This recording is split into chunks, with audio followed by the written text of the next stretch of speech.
Welcome to Rashmi's रसोई।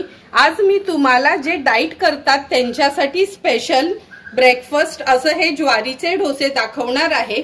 त्यासाठी हा video तुम्ही शेवटपर्यंत बघा आणि माझ्या चॅनलला लाईक, शेअर अँड सबस्क्राइब करा। इन्स्टंट ज्वारीचे क्रिस्पी डोसे बनवण्यासाठी 1 किलो ज्वारीमध्ये पाव किलो चणा डाळ आपण यूज करणार आहोत। हे बघा मी हे असं दळून घेतलेलं आहे।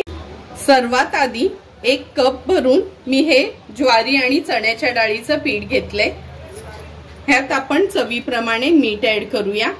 नंतर ज्या मेजरिंग कपनी आपण पीठ घेतलेलं त्याच कपनी आपण 3 कप पाणी यूज करणार आहोत। कारण का मगाशीच सांगितलं मी 1 कप पीठ घेतल्यावर 3 कप आपण पाणी यूज करायचं आहे।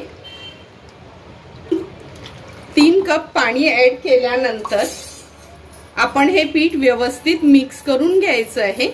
म्हणजे जसं घावण करतो सेम तसंच। हे बघा पीठ व्यवस्थित मिक्स करून घेतले आपण। मी तुम्हाला त्याची कन्सिस्टन्सी दाखवते। अगदी फ्लोइंग कन्सिस्टन्सी आहे। आपण जसं घावण्यांचं पीठ मिक्स करतो ना सेम तसंच केलंय। आता लगेचच आपण हे डोसे बनवायला सुरुवात करूया। गॅसवर मी हा नॉनस्टिकचा पॅन गरम करत ठेवलेला। आता थोडंसं तेल स्प्रेड करून घेऊया। तेल स्प्रेड केल्यानंतर हे जे पीठ आहे हे बघा थोडं मिक्स करून घ्यायचं आहे। आता ह्याच्यावर आपण हे पीठ घालून घेणार आहोत। जसे घावण करतो ना सेम त्याच पद्धतीने।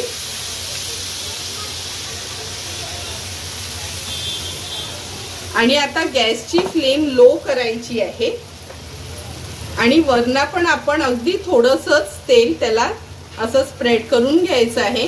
लो फ्लेमवर एक 5 ते 6 मिनिटांसाठी हा डोसा आपल्याला शिजवून घ्यायचा आहे। हे बघा 5 ते 6 मिनिटं झाले। तुम्ही बघू शकता हे बघा डोसा कसा साइडनी म्हणजे त्यांनी तवा सोडलाय। आता ह्याला आपण मोकळा हे बघा अगदी इझिली मोकळा करून झालाय। म्हणजे मोकळा न करताच त्यांनी तवा व्यवस्थित सोडलाय। आता हा आपण पलटून घेऊया। सेम जसं आपण रवा डोसा बनवतो ना तुम्ही बघू शकता ह्याचं टेक्स्चर सेम तसंच आलंय। 1-2 मिनिटांसाठी ह्याला मीडियम फ्लेमवर चांगली वाफ काढून घ्यायची आहे आणि नंतर हा डोसा आपण काढून घेणार आहोत। हे बघा अगदी 2 मिनिटातच तुम्ही बघू शकता हा डोसा कसा वरती आलाय म्हणजे तो व्यवस्थित क्रिस्पी झालाय। त्याला आता आपण काढून घेऊया। मी ह्या नॅपकिनवर ठेवते म्हणजे जे वाफेचं पाणी असेल त्या नॅपकिनला लागून जाईल। आता दुसरा डोसा पण आपण पहिल्या डोस्यासारखंच करून घेऊया। थोडंसं तेल लावून घेते। नॉनस्टिकचा पॅन असल्यामुळे जास्त म्हणजे तेलाची गरजच नाही। आणि आता हे बॅटर लक्षात ठेवा प्रत्येक वेळी हा डोसा किंवा घावणा घालताना बॅटर व्यवस्थित मिक्स करूनच घ्यायचं आहे आणि मग इव्हेंच्युअली व्यवस्थित असं स्प्रेड करून घ्यायचंय आपल्याला। आता ह्याला पण पहिल्या डोस्यासारखंच 5 ते 6 मिनिटांसाठी लो फ्लेमवर आपण शिजवून घेणार आहोत। हा बघा दुसरा डोसा पण अगदी व्यवस्थित झालाय। किती इझिली निघतोय म्हणजे तुम्ही हाताने पण टर्न करू शकता ना असा झालेला आहे।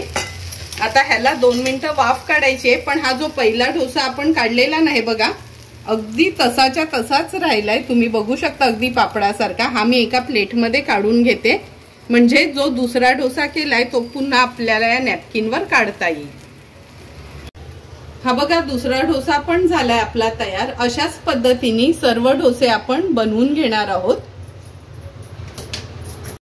तुम्ही बघू शकता एक एक करून सर्व आपले हे डोसे तयार झालेत। आता हे सर्व डोसे मी सर्विंग प्लेटमध्ये सर्व करून घेणार आहे। तुम्ही बघू शकता सुंदर असे क्रिस्पी झालेले हे ज्वारीचे डोसे आपण ह्या प्लेटमध्ये सर्व करून घेतोय। जर तुम्हाला पण मी बनवलेले क्रिस्पी असे हे ज्वारीच्या डोस्यांचा व्हिडिओ आवडला असेल तर तुम्ही पण नक्की माझ्या पद्धतीने एकदा तरी हे डोसे ट्राय करा आणि मला कमेंट करून सांगा की तुम्ही बनवलेले हे डोसे कसे झालेत ते। जर तुम्हाला माझा हा व्हिडिओ आवडला असेल तर नक्की माझ्या चॅनलला तुम्ही लाईक, शेअर अँड सबस्क्राइब करा। Thank you for watching my video.